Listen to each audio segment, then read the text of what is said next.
pongo presente y vaya así. Los demás o los que se quedan callados. ¿Listo? Bien. Estamos en el capítulo 18, el control de la presión a corto plazo. ¿Ya? Y habíamos indicado que el control de la presión a corto plazo es un control de tipo nervioso. ¿Ya? ¿Qué quiere decir? ¿Sí?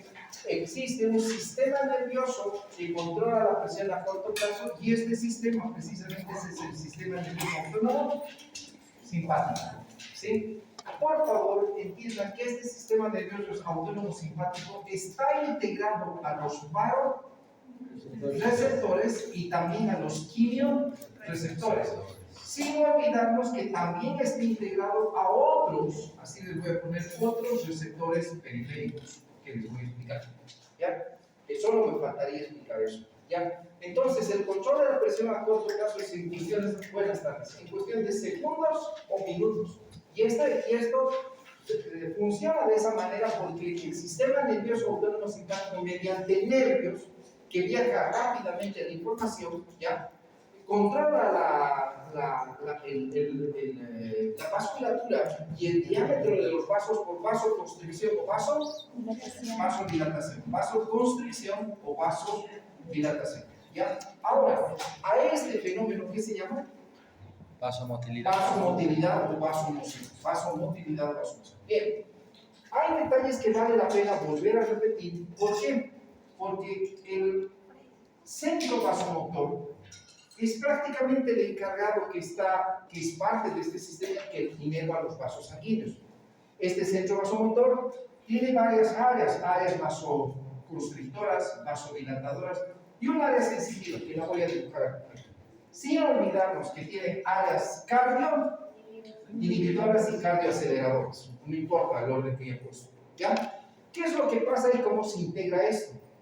¿Ya? No te olvides que el área, en este caso vasoconstrictora es esta, digamos, ya de hecho es esta, viaja a través de la médula por las terminaciones nerviosas simpáticas e inerva prácticamente aquí a los vasos sanguíneos. Ya voy a intentar mostrarles lo que hemos visto con el M1 al M2 si se puede, porque esto sí se puede ver. ¿Ya?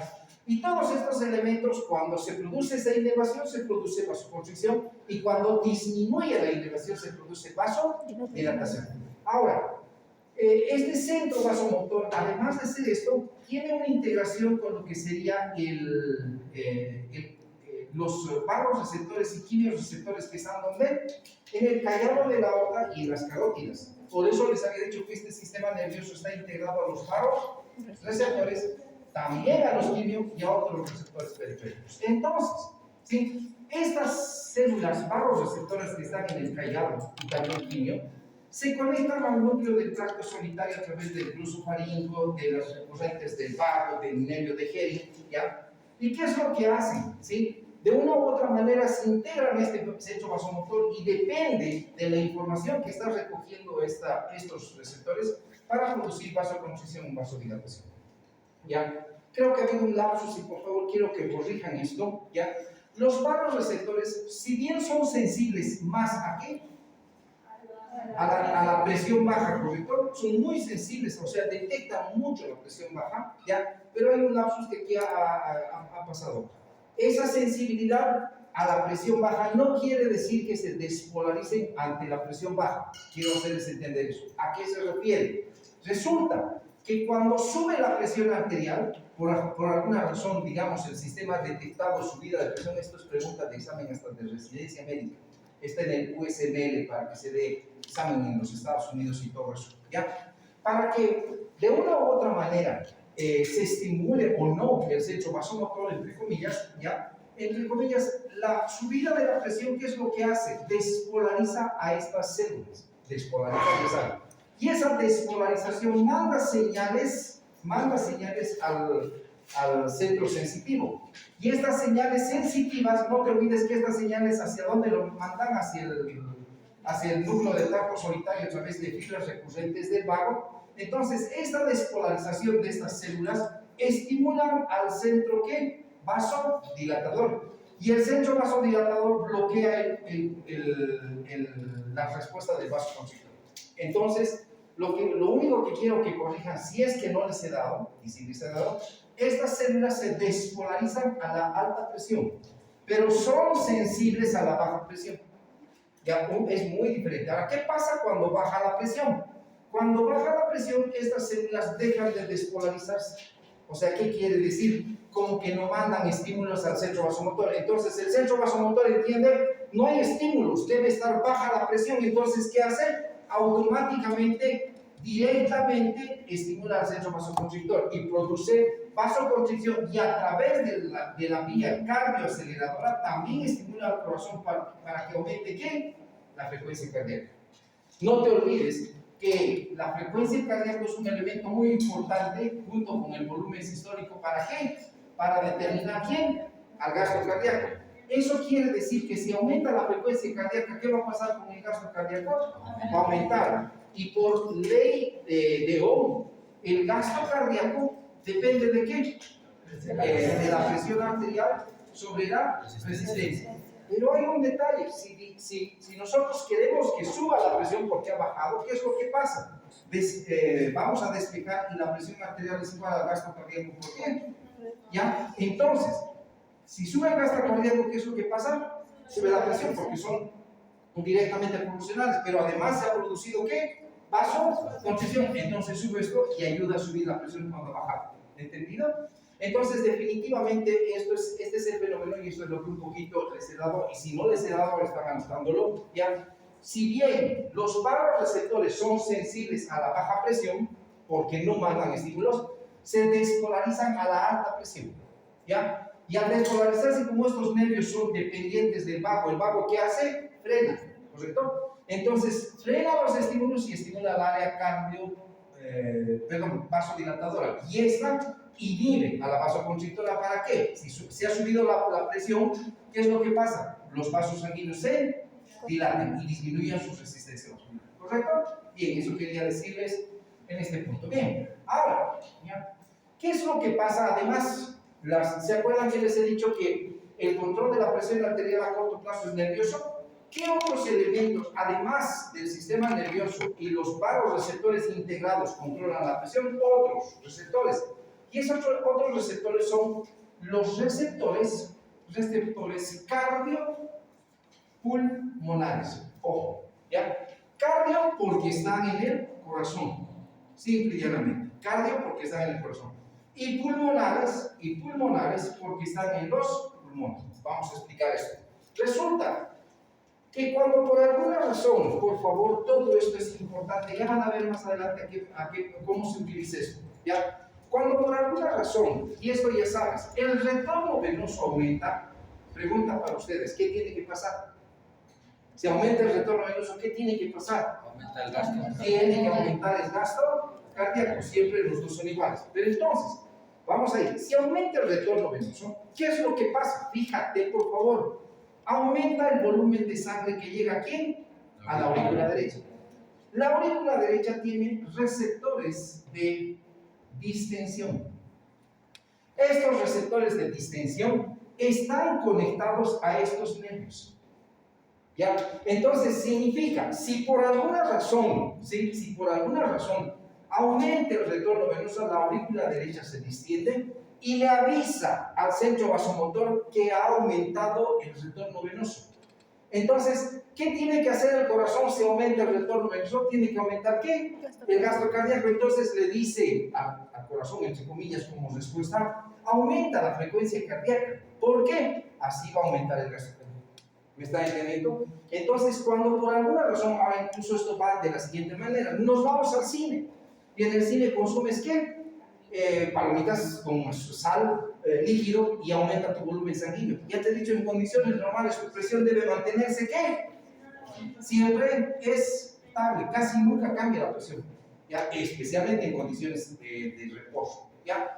Entonces, ¿qué pasa si estás en reposo? Entonces, ¿qué es lo que pasa? Has comido palomitas saladas, has tomado líquido y la presión por el volumen y por la sal tiende a subir, pero no puede subir, tiene que mantenerse ¿qué? Estable. Entonces, ¿qué es lo que pasa? Ese exceso de líquido y sodio hace que distienda esta cavidad cardíaca y manda señales a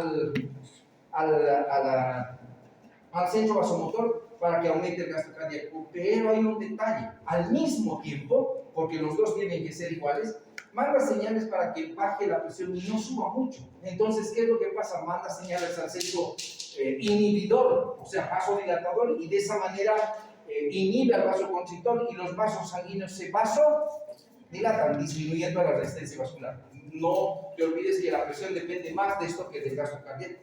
¿Sí? Y además, este solo reflejo va a hacer esto y automáticamente el retorno venoso va a volver a ser igual al gasto cardíaco sin que aumente. ¿Me estás entendiendo? ¿Sí? Entonces, todos estos elementos son importantes. Entonces, en el corazón también hay receptores que indican que hay un aumento de volumen. Hay que hacer algo. Y ese algo, lo hace el centro vasomotor con sus respectivos centros. Bien, los receptores cardiopulmonares. Resulta, ya, fíjate aquí, ya, del ventrículo derecho sale ¿qué? La arteria pulmonar, ya. Cuando por alguna razón entra más sangre a la aurícula, el ventrículo recibe también más sangre y se distiende. Y por el mecanismo de Frank-Starling, ¿qué es lo que tiene que hacer el ventrículo? Garantizar una buena contracción para que no se quede ese exceso, ¿correcto? Entonces, al mandar más sangre a la arteria tiene receptores de distensión también, ¿ya? Y la arteria se distiende.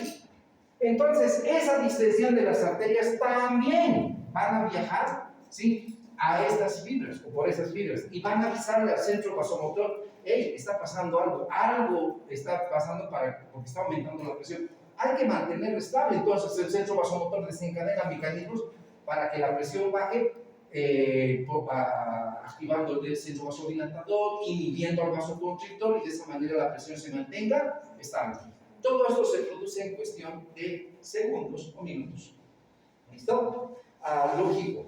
El control de la presión a corto plazo no funciona solito, sino funciona ¿qué? Asociado a largo plazo. E incluso hay un control a mediano plazo que les voy a explicar a continuación. ¿Ya? Entonces, si bien estos son los receptores que van a asociarse al control de la presión arterial a corto plazo con el sistema nervioso, hay unos más que el libro no los menciona como tal, pero los va a mencionar más adelante, y son los receptores de movimiento.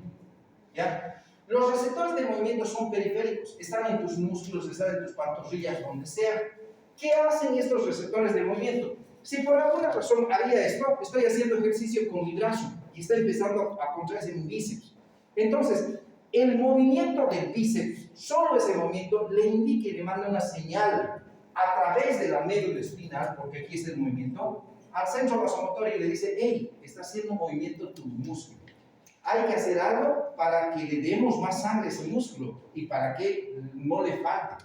Entonces, ¿qué es lo que pasa? Estos receptores de movimiento, ¿qué es lo que hacen? Estimulan para que aumente un poquito el gasto cardíaco y le den más sangre a los músculos, o cuando haces ejercicio, a todos los músculos. Por eso que aquí están los receptores de movimiento. ¿Ya? Vuelvo a recordarles, ¿ya?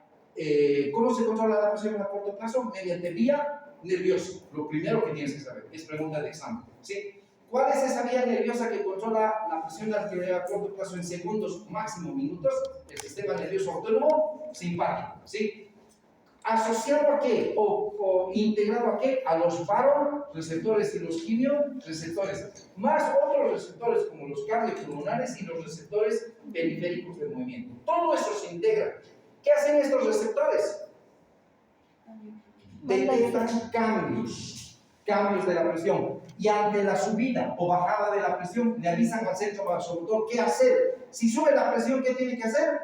Bajar. Si baja la presión, ¿qué tiene que hacer? Subir. Listo, simple, por vía nerviosa. Y de una u otra manera responder rápidamente. ¿Qué ha pasado con los demás? ¿Tenían algo? Porque está tan vacío el agua. Bueno, son los que se quieren venir, ya estamos tranquilos el agua. ¿Cómo es? ¿Tenía examen de algo? Se están perdiendo la clase más importante que hay de su vida, porque hoy día van a aprender a manejar lo que son los antihipertensivos y cómo se corta el ciclo vicioso de la hipertensión. ¿Ya? Y esto no está en los libros así nomás. Yo lo voy a integrar porque es muy importante que sepan. Bien, seguimos. Entonces, control de la presión arterial a corto plazo, ¿correcto? Creo que está claro, o hay algo que quiera que se les aclare. Dígame, hablen ahora. Ahora, es importante que ustedes entiendan que los quimiorreceptores también tienen un papel en eso. Me dirán, pero doctor, ¿qué tiene que ver el quimiorreceptor? Porque ¿qué detecta el quimiorreceptor? La saturación de oxígeno en la sangre. Pasa. El quimiorreceptor, ¿qué es lo que detecta? Cambios químicos, ¿sí? El quimiorreceptor detecta cambios de composición química de la sangre, ¿ya? Pero ¿qué es lo que va a detectar? Especialmente los quimiorreceptores periféricos, ojo, pensar, porque hay centrales también, detectan la hipoxia, la disminución de oxígeno. Entonces, cuando el quimiorreceptor detecta hipoxia, ¿qué es lo que hace? Manda señales aquí al centro vasomotor y le dice, hay hipoxia abajo, está faltando oxígeno, y el centro vasomotor deduce de que es por falta de presión.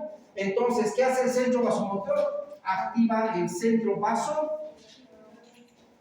vasoconstrictor y aumenta la presión para irrigar esos vasos que supuestamente están haciendo hipoxia. ¿Ya? Supuestamente. Ahora, esto es muy relativo porque me dicen, pero doctor, ¿no me ha dicho que la hipoxia ya va a producir vasodilatación? Sí, pero estamos hablando de una hipoxia generalizada, porque no te olvides que una cosa es el control del flujo en cada tejido, y eso es muy diferente a un control global del flujo. Estamos hablando de la presión y esto es independiente. ¿Ya? Por eso es que cuando hay hipoxia generalizada en una situación de todo el cuerpo está con hipoxia, todo, no es un tejido, ¿qué es lo que pasa? ¿Ya? Automáticamente es una situación de emergencia y le manda señal al centro vasomotor, que es el sistema nervioso autónomo. No te olvides que el sistema nervioso autónomo maneja las situaciones de emergencia. Y cuando yo te tapo tu nariz, tu boca, te estás ahogando, ¿qué es lo que pasa? ¿Te falta qué? Oxígeno. ¿Quién se activa? El simpático. Claro, el centro vasomotor, y va a activar una taquicardia, va a activar vasoconstricción y todo. Por eso que no me confundas control de la presión y control del flujo general al control del flujo de cada tejido particular. Es muy diferente, ¿ya? Entonces, los quimiorreceptores también estimulan, no como el paro, porque estamos hablando de presión, pero pueden hacerlo, ¿bien? Entonces, ahí están los quimiorreceptores. Bien, una situación patológica que vale la pena destacar, y es la respuesta isquémica del sistema nervioso. La respuesta isquémica del sistema nervioso central. Ahora te voy a explicar. La respuesta isquémica que tiene el sistema nervioso central ante la isquemia, en otras palabras, ¿sí? Esta respuesta isquémica fue estudiada por un señor que se llama Cushing, apellida Cushing, no me acuerdo el nombre, está por ahí. ¿Ya? Por eso a esta respuesta isquémica del sistema nervioso central se llama reacción de Cushing. Reacción de Cushing. Por favor, les ruego, aprendan estas cosas, son preguntas de residencia médica. ¿Por qué? Porque te van a venir pacientes con esto. Te voy a dar 2 pacientes para que entiendas, ¿sí? Ejemplo, te viene un paciente, ¿ya? Te viene un paciente que tiene un tumor cerebral, una situación clínica. Mira, 2, te viene un paciente con traumatismo encefalocraneal, producto de accidente de tránsito, motocicleta, lo que tú quieras. O te viene un paciente que tiene una meningitis o cualquier infección en el sistema nervioso central. Infección, ¿ya? Deja tu celular porque no sé qué estás haciendo viendo tu celular. No, el que está viendo, pero hay otro que está viendo otra cosa que estoy viendo. ¿Quieres ver tu celular? La puerta está abierta. Les vuelvo a decir, jóvenes, no vamos a perder el tiempo ni yo ni ustedes a hablar a las paredes. ¿Quién quiere quedarse? Vuelvo a repetir, ¿quién decide? Pero atendiendo la clase, no durmiéndose también. El que no y el que quiere perder su tiempo, bueno, perder de otra manera, pues la puerta está abierta, nadie les obliga. Solo les digo, para mí la asistencia es